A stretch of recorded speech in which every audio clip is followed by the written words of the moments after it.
This is episode 123 of the Andrew Hines Real Estate Investing Podcast.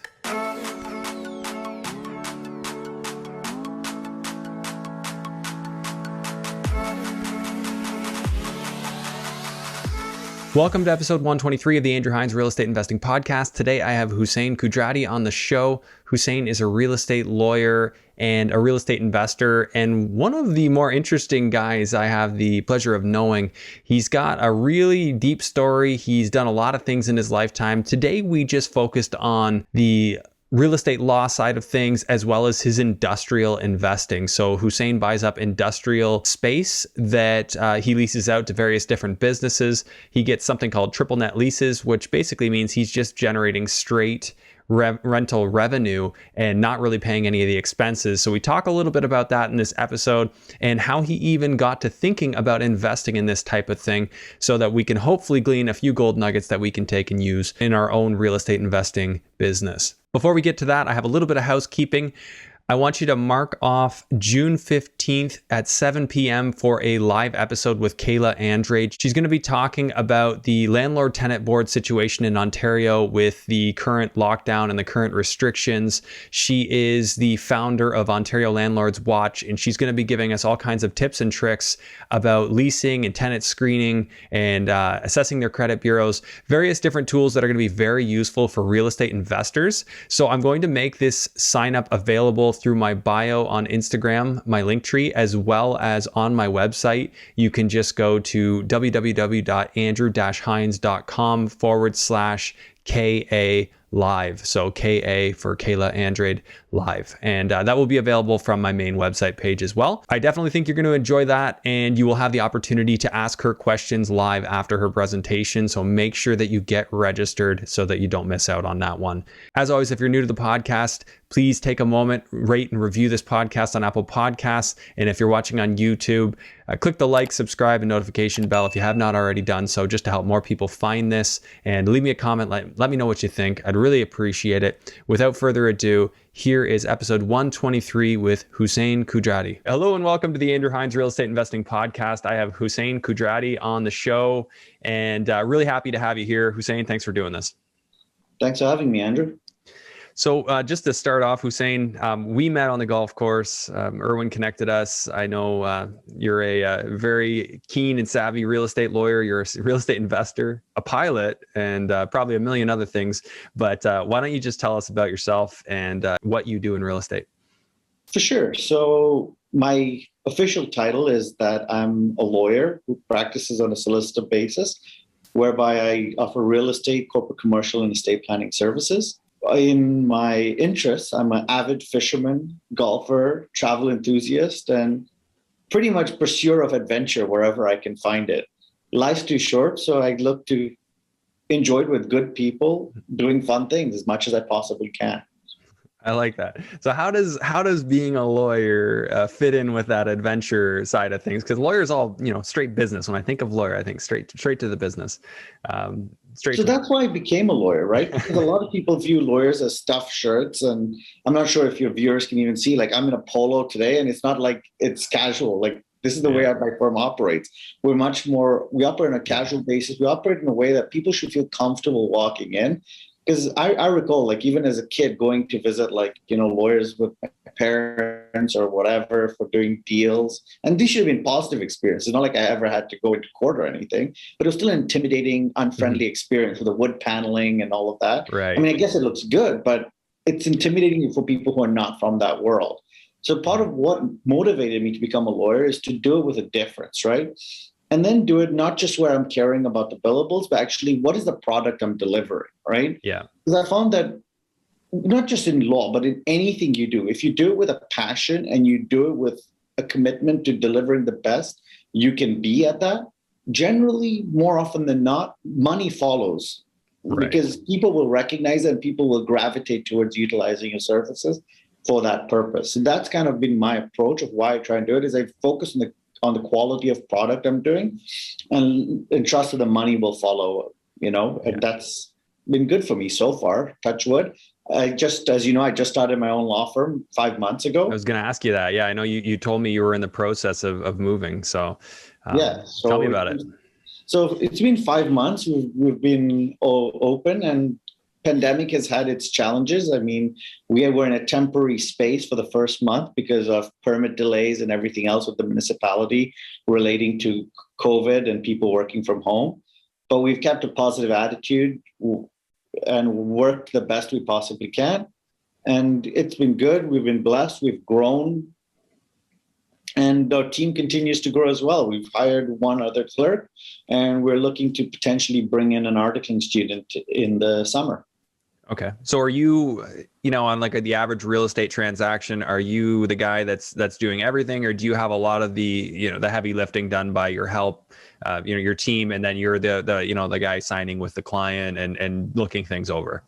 So my philosophy is I should always be available to my clients, but to be able to offer cost-effective budgeting, especially for residential real estate transactions, a lot of the heavy lifting is done by my clerks. And any residential lawyer who tells you otherwise is simply being disingenuous. It's pretty standard stuff, yeah. Because you end up, if you just look at it from a dollars and cents perspective and efficiency perspective, I would much rather be there to deal with my clients where they actually need legal advice.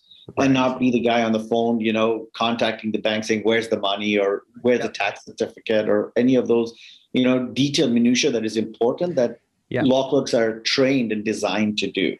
And I've worked with a lot of lawyers over the years, and I will say that, the ones that don't hire help, because they don't have time to give you advice. They don't have time to talk to you. Like they're just constantly trying to close deals, and they could be good at it, right? They're going to be better at it than their clerks a lot of the time, but it comes at a cost. And I agree with you. Like I want a lawyer that can look from a high level and steer me away from trouble. Like, focus on keeping me in the right direction and only get involved in the actual transaction where needed.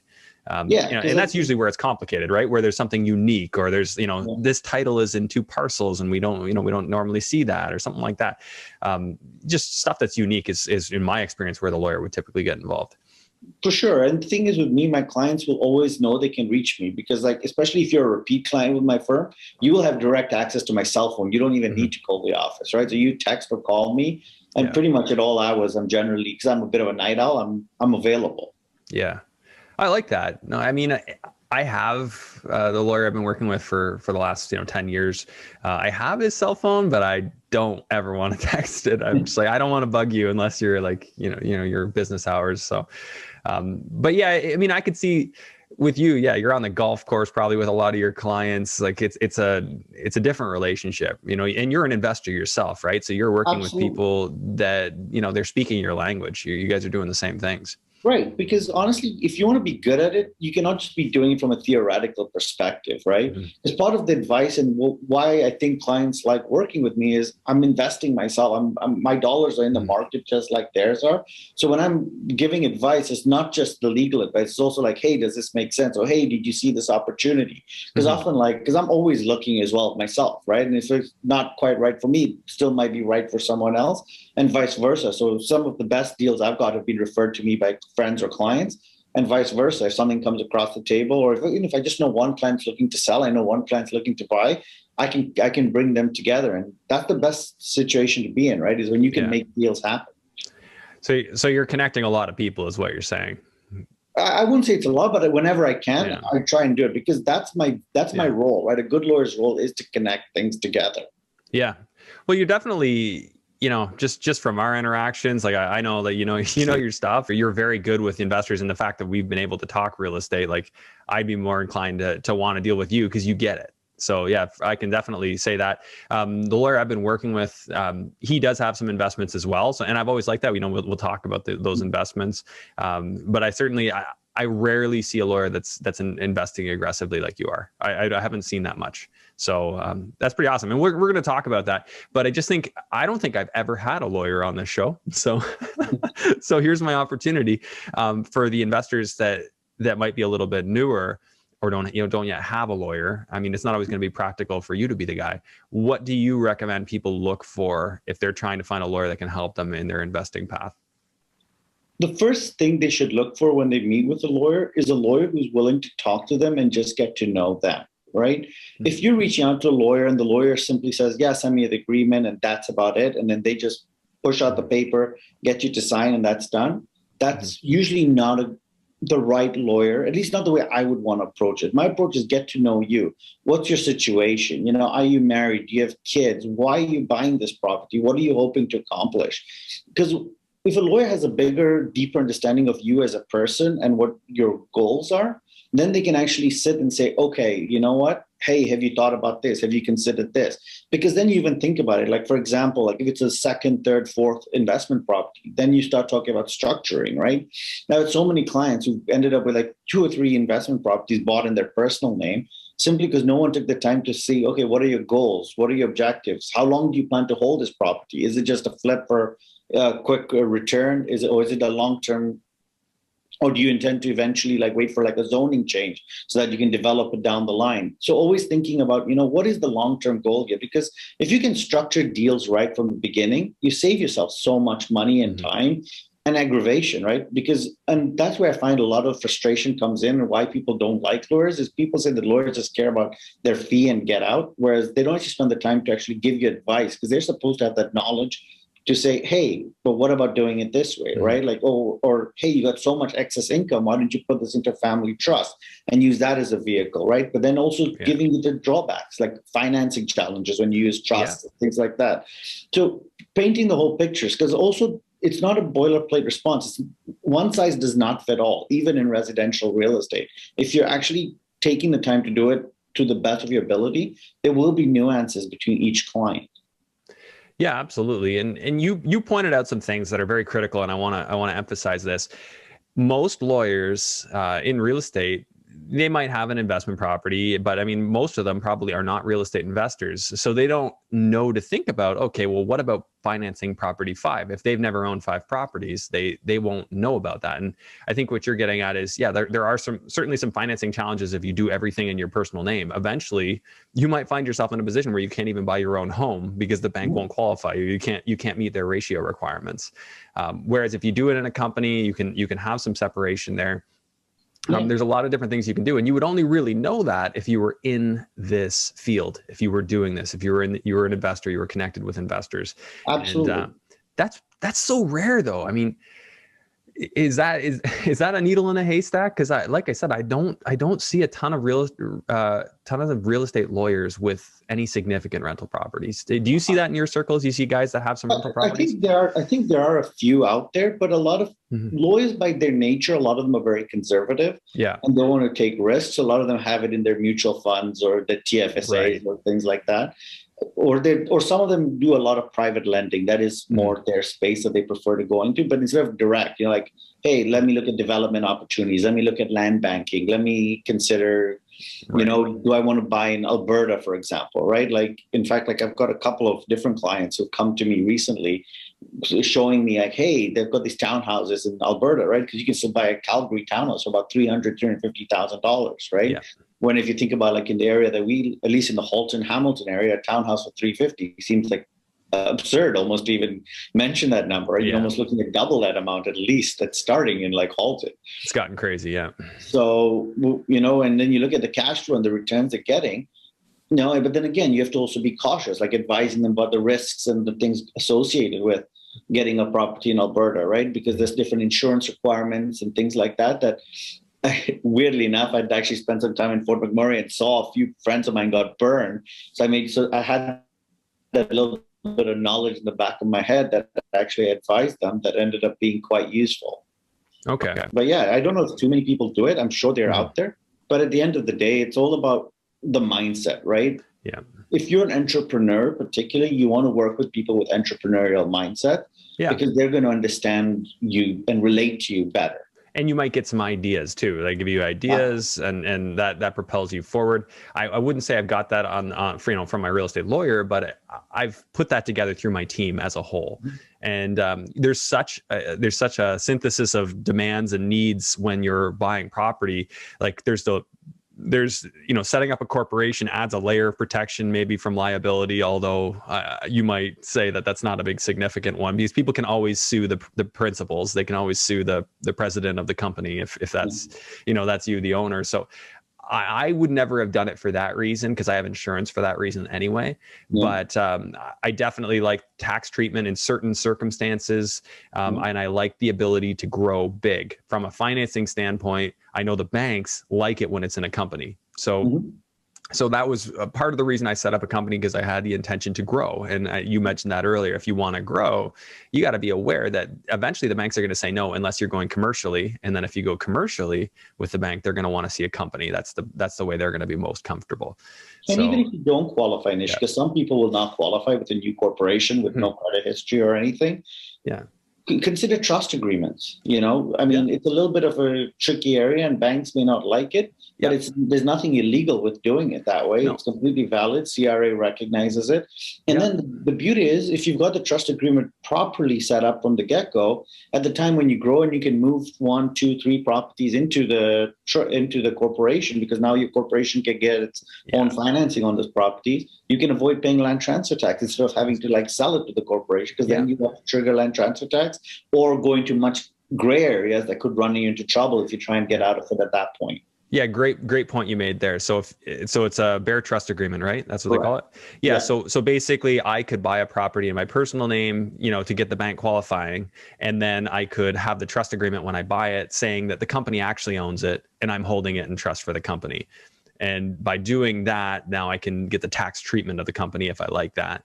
And then later on, I could sell it to the company and not have the issue of land transfer. So that's a big one, because land transfer, if you've got $1 million property, that's a big land transfer tax bill. Yeah, and also just think about the appreciation anyway, right? That could happen. It might not be $1 million property now, but think about what $500,000-$600,000 properties just 3-4 years ago are going for today. Well, I was just talking to my lawyer and my accountant about moving one of my properties into my corp. And after I heard all the costs, I just decided, no, I'm just going to leave it. I don't want to pay that.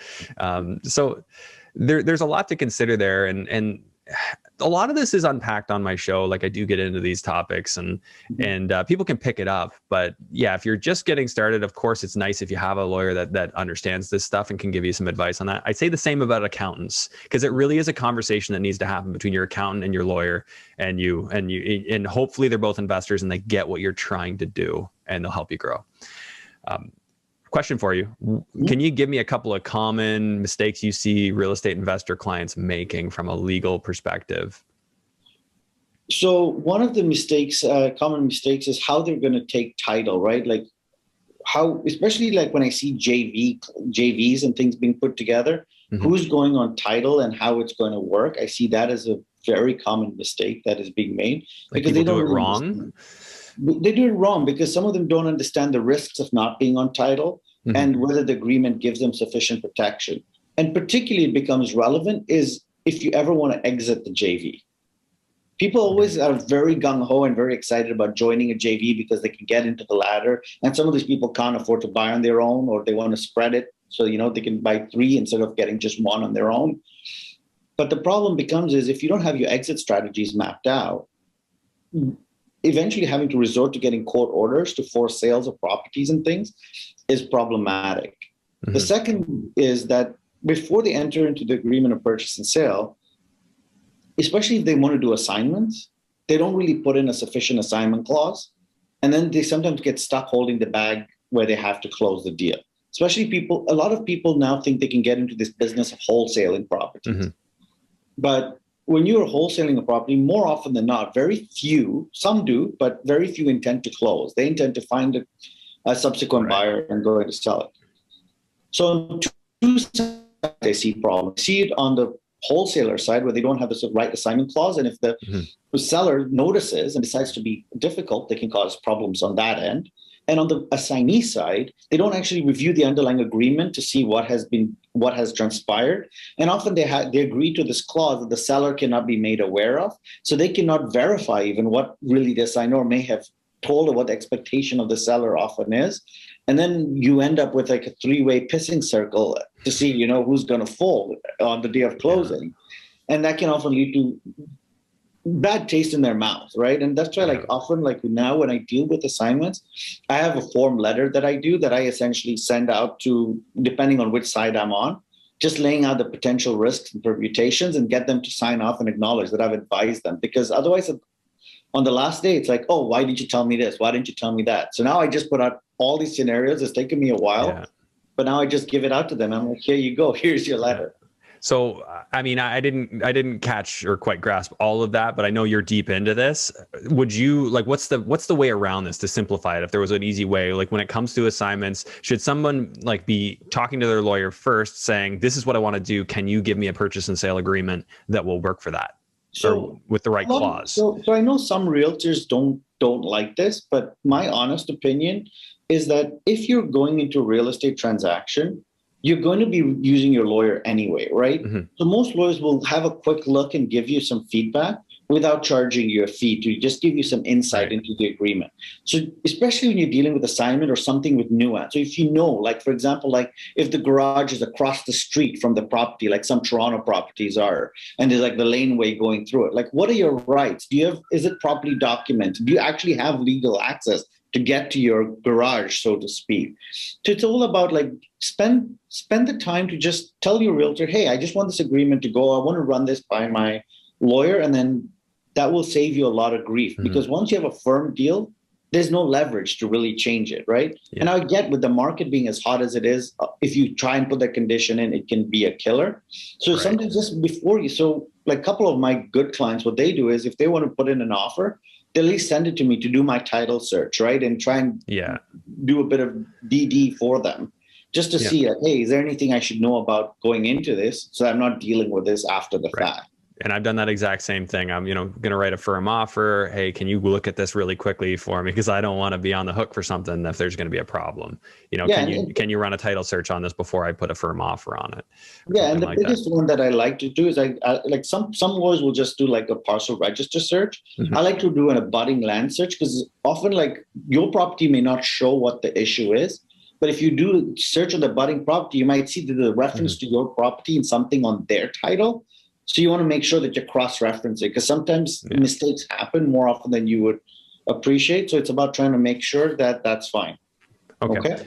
Do you prefer people use your purchase and sale agreement, or do you have your own, or do you just use ORIA? Do you have the license for that? The ORIA form is fine. It's just about the clauses you use on different things that I see. Like if there's like an encroachment, about how to do an encroachment agreement, I have like standard clauses that I offer up, and I share with like realtors. Like, I mean, I have a few realtors who enjoy working with me, because I have no problem sharing the knowledge, because honestly, less grief. If deals are simpler, it's better for everybody. Yeah, you might as well share it with them. Hey, if you got this type of deal, use this clause so that we don't have a problem. Exactly. Yeah, that makes a ton of sense. Again, because you're in this industry, you do this.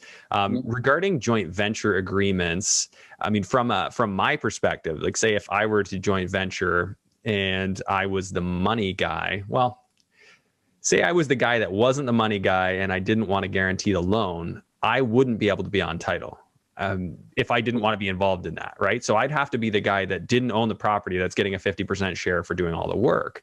Mm-hmm. So I'm in a compromised position because my name's not in title. Correct. Now, is there really a way around that though, in your eyes?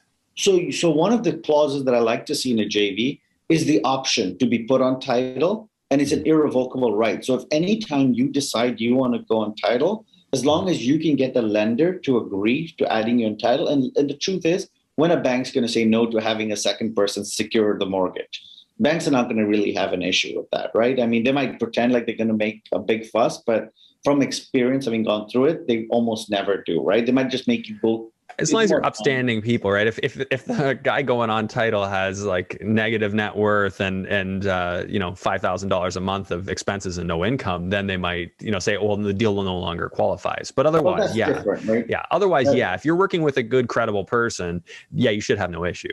But that goes back to the due diligence of before you even enter into JV, right? And that's like one of the first things. What should I look for? When clients ask me, it's like, did you do DD on the guy gal you're going into business with? Right. Because the reality is the community is very small that we exist in, right? So if you just ask a few people, chances are someone's done a deal with them, someone's used them as a lawyer, an accountant, a realtor. So you'll get a sense of, is this someone you want to do business with? And that's what I do now. I mean, I learned my lesson the hard way, but I mean, even the stuff that I've been doing in Florida, I was just there for 3 months. I got heavy into the community, and anyone I was going to deal with was going to be in that community, because I want whoever I work with to have something to lose if they do anything that's not above board. Like, because everyone else is going to hear about it, you know? So I want to know, what does that person have to lose if they try and screw me? You got to know that. And you have to understand that's a very real possibility. And I think a lot of people, when they get started, it's all roses and rainbows and sunshine. They don't think that these bad things can happen. But no, there are people with dollar signs in their eyes waiting to take advantage of others. And if you do a little due diligence, you'll find those people. You'll find out who they are. So definitely, I agree with you. Community is so small. Like, you hear if people are doing stuff that isn't right, you will hear about it if you ask around. Absolutely. And then from there, you put in clauses that make sure that you maintain certain leverage, right? So going back to like about the clause about, either you getting put on the mortgage, or if you don't want to be put on the mortgage, that you can trigger a sale, right? That you have the irrevocable right to list the property for sale, right? They essentially giving you that power of attorney. So even if they're entitled, you still have the right to basically sign all the documents, do the offers and things if they don't cooperate. So it's about keeping the leverage, especially if you're bringing in like a lot of the closing costs and they're just going on title to help qualify for a mortgage. If that's the relationship, you have a lot of control to make this happen, right? And sometimes people do not realize their own negotiating power, right? And especially when they're new to this, they're so excited that they don't think like, okay, what can I, and maybe they just don't know what they can ask for, right?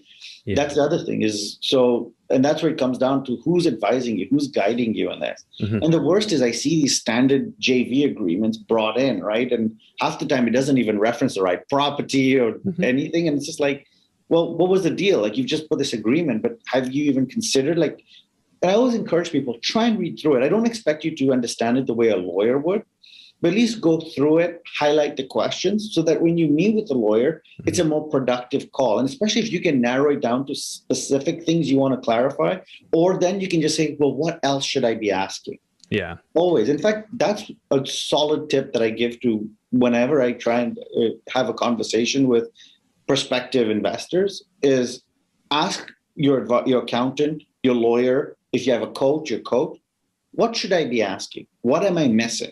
Because a lot of people go into it where they think they're experts, right? Because they listen to, like podcasts like this. This is very informative. It gives you information, right? But it's not going to make you an expert in this field. Like, it's not going to make you like you and I, who actually do a lot more behind the scenes to get to this point, right? We got to take action, right? Like, experience is what will make you an expert. Exactly. So always ask, what do I not know? Yeah, that's a great point. Now, do you have the most common structure? I think is you've got a money partner who guarantees the loan, and then you've got the working partner. So that type of scenario, do you have you must have a template you work off of for that if somebody comes to you? Absolutely, I do. And one tip I want to share just with the listeners is when you have a working partner and a money partner, do not give up control unless you know them very well and you have a complete trust relationship. But if you're starting out, set up a separate bank account that checks above a certain amount, even in the aggregate. So to stop them making just small checks to go up, require your signature. Because I've run into this issue repeatedly where clients have just trusted the working partner, cut a check and said, oh, you'll do the construction and the renovations and whatever else. And the working partner is gone, the money's gone. Now, you can sue them, but if these people don't have anything, or you did it with a corp, your recourse is going to be so limited. Keep control of the cash and put it in a bank account. And ideally, when you're just starting out, do a separate bank account per venture. That small monthly fee you have to pay is going to be worth it in the security and peace of mind you can have at night. Great point. And I also want to add to that, don't take risks you don't need to take. If you can send the money directly to the lawyer for closing, send it direct. Don't put it in the account first, because anytime you give your partner an opportunity to take cash out of the account, you are taking a risk. Now, this is why I still go back though to work with people that have something to lose if they do anything that's not above board, because otherwise people can find creative ways to how do I put this politely? Screw you. Like, they can. And Absolutely. So you do, like, of course, work with a good lawyer, make sure your agreement's good, but work with people that you genuinely feel like you should trust. And it doesn't mean you trust them, but that means you are open to trusting them one day, and you work towards trust. I think that's the big thing. Well, one of the big things I've learned, because I've definitely had some hiccups in the attempts at joint ventures. Why don't you tell us a little bit about what you're doing in real estate investing? So right now, actually, a couple of things. I'm looking for a cottage property that's going to be something I can keep for a long-term hold. Like I want to keep it as a personal cottage property. I've had cottage properties in the past. Currently, I don't own one. And it's just something that I feel like is a missing part in my portfolio. It's a challenge because with the pandemic, waterfront properties just went crazy in price. But I'm still looking, and I think there's opportunity there. Plus, I just think waterfront property, especially in some rural parts of Ontario, still have tremendous growth potential, especially as the work for home culture goes up. And then when you think about things like Starlink and just connectivity is getting better and better in some of these rural areas, where if you can work full-time from home, it's so desirable.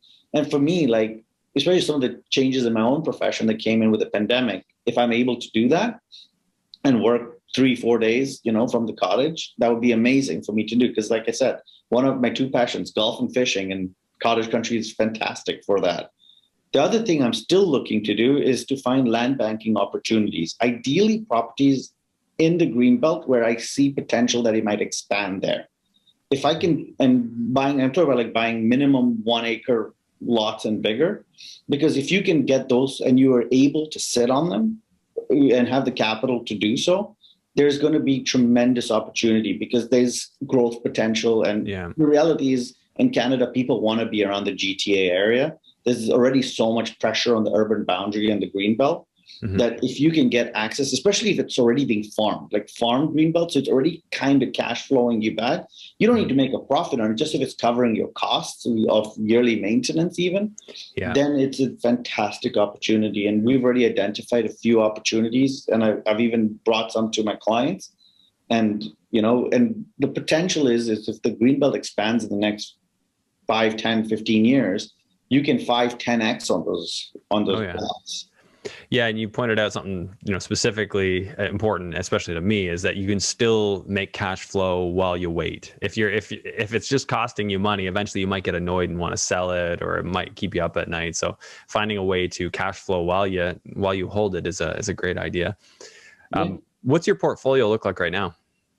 My portfolio is heavily on industrial. We have a lot of warehousing, and then we have quite a bit of student rentals.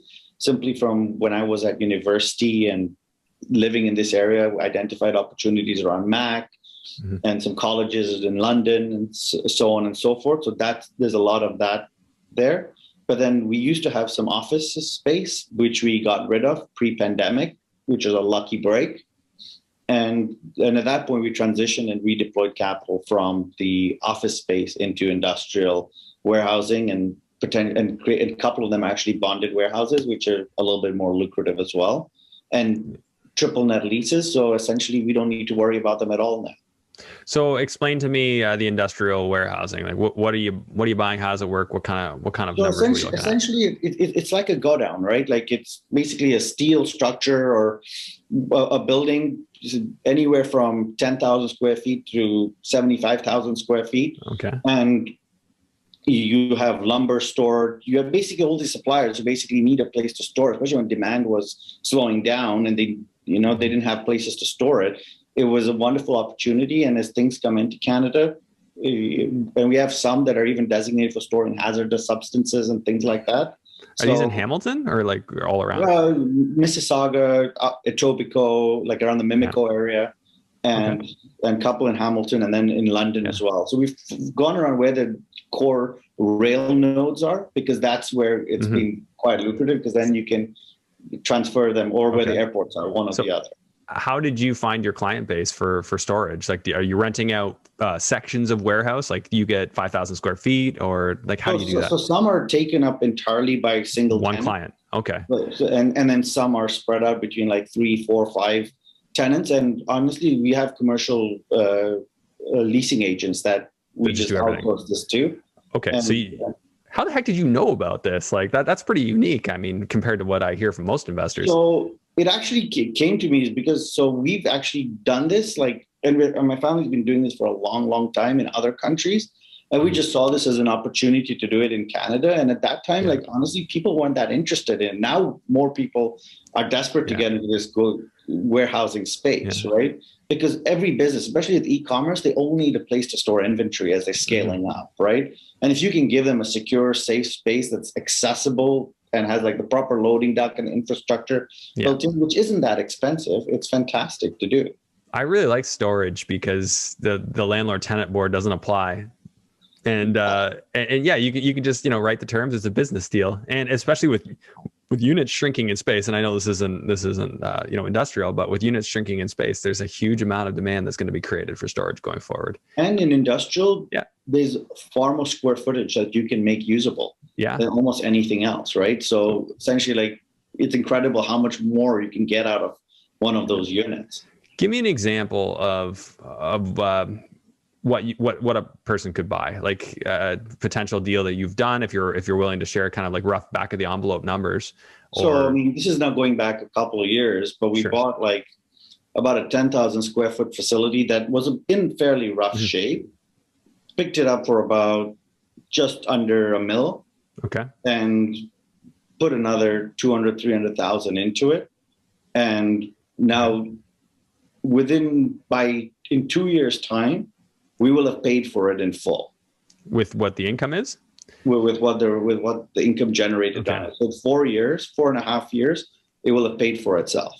Okay, so let's go back to when you bought it. So you bought it for $1 million, we'll say, for a round number, renovated for 300,000. So you're in for 1.3 million. Yeah. What was it worth at that point? Did you go back and refinance it, or do you just left it alone? So we actually just did, like, with a couple of partners, we just did it as a cash deal.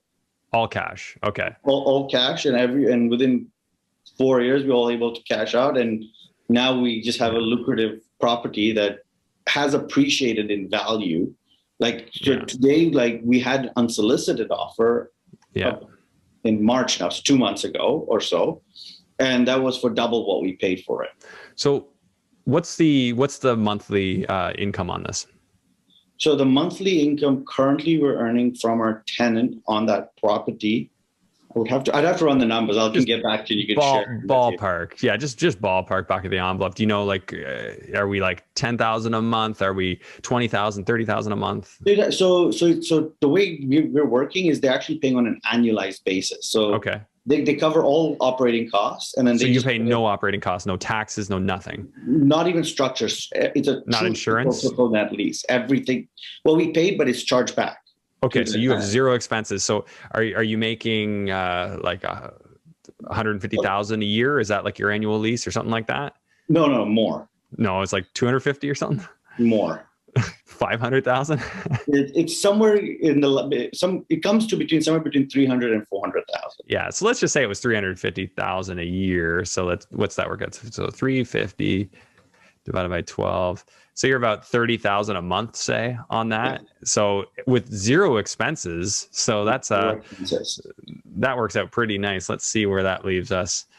So that leaves you at a cap rate of, on a $1.3 million purchase, 26%. That's ridiculous. Decent, right? Yeah, but that's obviously increased over time, right? You weren't making 30,000 a month right off the bat, right? No, that's the most recent. Would you have started closer to like 10,000 a month and then increased it? It was slightly under. It was actually about eight and a bit. Okay, so you scaled that up. Now, are these annual leases? Like, it's a 1-year contract and then you can renegotiate to whatever you want? We do it as 2 years and then we renegotiate. Do you have built-in increases in your 2-year contract? No, because we have so much demand. So we've got clients who are like, hey, we want this space. So if the current person doesn't want to agree to our terms, you just kick them out. Not a big deal, exactly, to get some. That's beautiful. That's beautiful. This is when you get the landlord tenant board out of things, so you can write your own terms, and whatever you agree with or agree on, that's the deal. Yeah, and it's all about having strategic location, though. It's all about locate. Like, they say real estate is location, location, location. Industrial space is even more location, location. Like I had one client who had a beautiful space, and I told him not to sell it, not to sell it, not to sell it. He ended up selling it for 600,000 about 3 and a bit years ago now. Okay.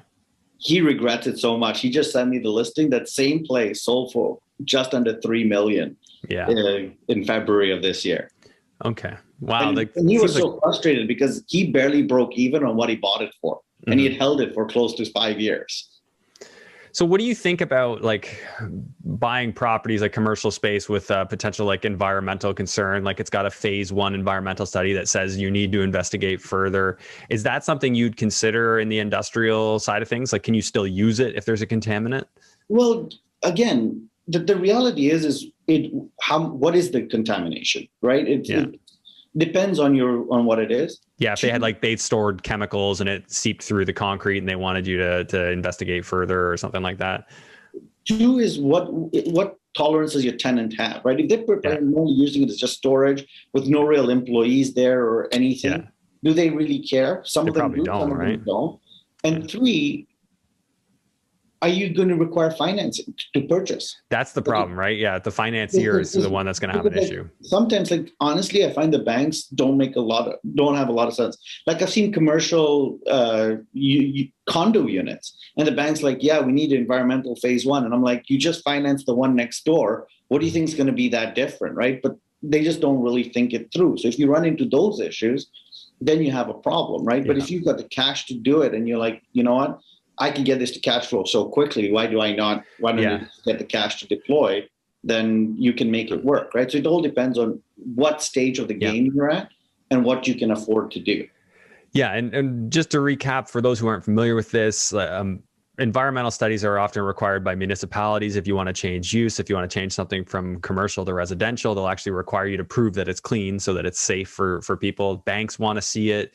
So it can really affect the value of an asset. But the reason I asked that question is I actually know a guy that bought something that was contaminated because he saw an opportunity. I was just curious if you would do the same. Like if you knew you were coming in all cash and you knew it was going to make enough money, you might just buy something you knew was contaminated and cash flow all the way. And then just know one day you'll sell it and somebody else can do the same. Yeah, exactly. And maybe even just cash flow to the point where I make enough money that it makes it worth it to clean it up at some point or even develop it, right? Because some of these warehouses eventually might even be developed into something else, right? Yeah. And they're just trying to do a conversion use potentially, right? Good example of that is the old Mr. Christie's factory over in where is that Park Lawn in Toronto. I have a client actually who just bought one in Mimico that he's going to use as a warehouse right now, and then develop it. And then the intent is that he's going to turn it into like mixed use with like the rustic industrial condo look, residential on the top, and then commercial on the commercial like restaurants, wine bars, that sort of thing at the bottom. So this kind of conversation is how you take your game from the minor leagues to the major leagues when you start seeing these opportunities that are less obvious. So they're not. We don't see storage on a daily basis. We don't see industrial storage, which is why a lot of people don't think about it. You know, it's very easy for us to think about investing in real estate because we live in real estate. We live in homes. We might have lived in a duplex, whatever. I attribute it. It's a lot like how I remember in university, everybody seemed to want to be a teacher. Because that was like the one thing they knew, right? They see teachers all around them, and it's funny. But this is a great opportunity. Like from the sounds of it, do you still see the opportunity existing? Can people still buy stuff that makes sense? Opportunity always exists. It's just that much harder. Plus, it's narrowed down, right? Because more and more people want to compete in this space and have become aware of this space, and the bigger players, right? So a lot of, when you see things like, I mean, I'm sure you follow stock market. You see all this money being pulled out, right? And a lot of these bigger players and banks are looking to see where can they deploy a lot of their income. So like I know like Bank of America in the United States has actually been buying a ton of industrial space right now. And they're becoming like a commercial landlord to some degree because they don't know, like lending is risky. There's so much risk, right? This is deemed as like a safe asset space, right? And the other people who are doing a lot of this is sovereign wealth funds. They're looking at buying into like these either like ranches and things like that as well, like in the US. Like there's tons of opportunity there, right, as well. Yeah. Oh, I'd love to own a ranch. That'd be awesome.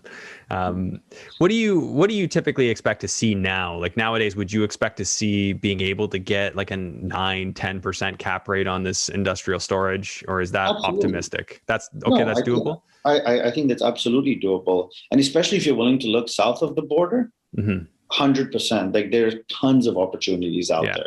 And you would consider that relatively safe, like for your experience and your appetite. That considered a relatively safe investment? Yeah, for example, like I saw one that was outside of Nashville recently, right?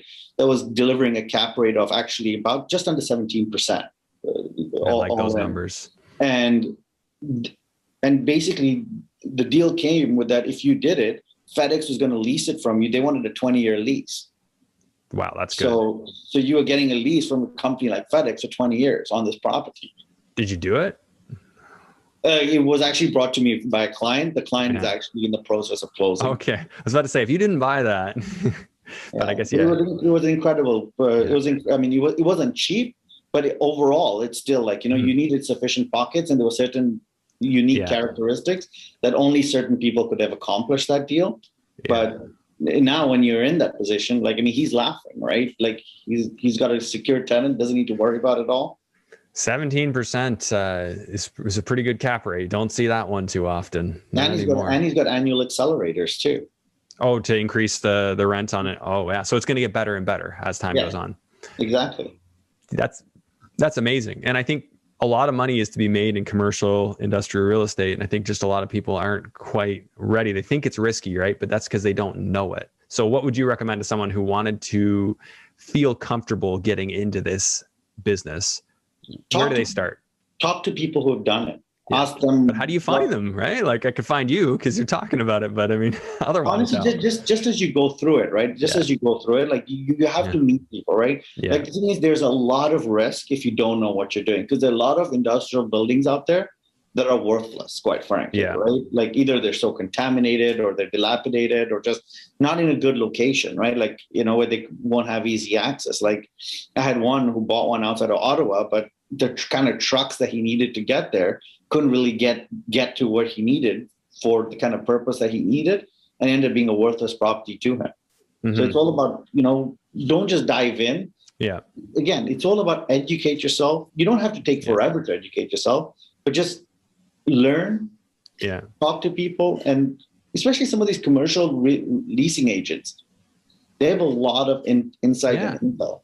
Especially like I know a couple of guys at CBRE, I know a couple of guys at Colliers who are very well acquainted with this space, and they have great opportunities. Like honestly, part of why I got started is like, and some of my clients got started is they had buddies who basically said, "Listen, this is going to make you money. Just don't believe me. Here's the math, right? Just look at the math here." And sometimes, at the end of the day, I'm a big fact guy. So if you show me the facts and the facts line up, I'm like, okay, let's go. Yeah, and that's what you got to be, right? You got to be objective about the information coming in. And I'm big on what you've said there. I don't like inventing the wheel. I want to find the people who know and learn from them. So, I mean, I guess people can take you golfing, Hussein, and they'll probably learn something about this. And that might not be a bad way. But speaking of which, hopefully we can golf next week. I hear things might be opening up. That's the rumor, and that will be the best long weekend gift that could be given. I mean, honestly, like, it's winter was long coming out of this COVID pandemic. I mean, it'd just be nice to actually meet with people, socialize with people. Because they're good friends I've not seen in forever. And it's just surreal. Oh, no, it's so hard to figure it out. And where I just came from, like, I mean, in Florida, like the networking, like just a room full of people, no masks, shaking hands, talking like normal, like 2019. That's like what Florida is right now. It's crazy where we are right now, but I'm hoping maybe we can learn a little bit from that and open back up and get people talking again. Where did you invest in Florida? Well, I just shook hands on 5 lots in Cape Coral. Okay, yeah. And I'm going to partner with a guy on one of them and fund his build. So we'll do it together. And in return, he's going to connect me with all his contacts. And of course, I learn as we go. You're partnering with an American? Yeah. He's from the area. He's in the RIA, so he's got something to lose if there was anything that wasn't done correctly. which is what I was looking for. I wanted to find somebody to partner with down there because I don't want to invent the wheel. I want to learn from somebody who knows what they're doing, because I know building here, but that's an entirely different market. And, I got to accelerate my learning. So this is how I decided to do it. Lots you're building? Yeah, I bought 5. They're like 80 foot by like 120, 130, all around 25,000 a piece, which I got a really good deal because things are just accelerating in Cape Coral. Lot values are going up by like $5,000 a week. It's getting crazy. I heard you own some land down there. Is that right? I have some property interest in the U.S. for sure. Yeah. Yeah. So nothing you're going to put out there too much. No, that can be discussed offline. Yeah. Okay. We'll talk about that. I have some other things that I'm going to ask you about because I know you've got some experience down there. But yeah, again, network's so important. So for people taking stuff away from this episode, and I'd love to know how you're structuring this build. And because you're not an American citizen, right? No, but are you? I have certain rights in the U.S. Okay. All right. We'll leave it at that. I'm working on the investor visa, actually. I'm working on the E2 investor visa. And as far as structure goes, I've been working on setting it up, and I'm back and forth between the accountant and the lawyer, getting their blessing on what I can do that will keep me safe in Canada from a tax perspective if I stay here as a tax resident, and also work very well and efficiently down there in Florida as a tax resident. So there's a lot to think about, a lot of people to involve. Got to have that power team, right? Oh, it's a very exciting opportunity. And living in Florida, I mean, that's the dream, right? Oh man, it was so good that those 3 months and I felt bad for everyone in Ontario, but just like being able to golf and enjoy warm weather, like I love even in a non-pandemic world, like living in Florida is just I love Ontario in the spring. I always joke, right, that my ambition is that when I'm satisfied that I've accomplished something as a lawyer and made a difference in people's lives, I want to go and be a fishing boat captain in Florida. Just take like tourists out deep sea fishing. That'd be amazing. Yeah, absolutely. I couldn't imagine a better life than that, especially in the winter months. Yeah, exactly. Like I really love Ontario right now, like coming home in these sunny spring days. Like I love that weather. I think Ontario is really beautiful. But being able to, within 15 minutes, get out on a boat and see dolphins and, be on the inland canals and inland waterways, like it's a different way of living. And I certainly like it. I like variety though. I mean, like you talk about adventure. I don't think I'd want to be there all year round, but certainly a great springboard to start with, and go from there. That's kind of how I'm looking at it. Absolutely. So, anywho, Hussein, this has been awesome. Where do people reach you if they want to follow your journey or connect with you? So they can email me at hkudrati@hsklawfirm.ca. Okay. Or they can, I have a website at www.hsklawfirm.ca as well. Okay. And, just call me, email me. I'm very accessible, as you know. Yeah. And anytime anyone wants to golf, you'll definitely have my attention then. Yeah. Yeah, I got to start putting that offer out there. If things are open, take me out golfing. We'll talk. I'll put your info in the show notes so that people can access it there. And any parting words of wisdom for our viewers and listeners? Be smart, do your due diligence, but don't be scared of taking risks. Mm-hmm. Because without risk, there is very rarely reward. Absolutely. And build your team up. Trust your team. It's no good having your lawyer and your accountant and your banker if you're not willing to listen to the advice they have to offer. Mm-hmm. And conversely, if they're not willing to offer you advice, then you need to replace that member of the team. Yep. Got to listen to them. And then it's all about synthesis, putting those interests together, making sure that you're talking to all of them and you're synthesizing what's the best thing to do based on their advice. So absolutely. Cool. Well, I really appreciate this, Hussein. It's always great catching up with you, and hopefully we're golfing next week. That would be awesome. I'll text you about that one. But awesome, man. Okay, we'll talk to you soon. Take care. Bye. Thanks for tuning in to today's episode. Please make sure to share this episode far and wide. Help it help more people. I really appreciate you tuning in. Thanks. I'll see you on the next one.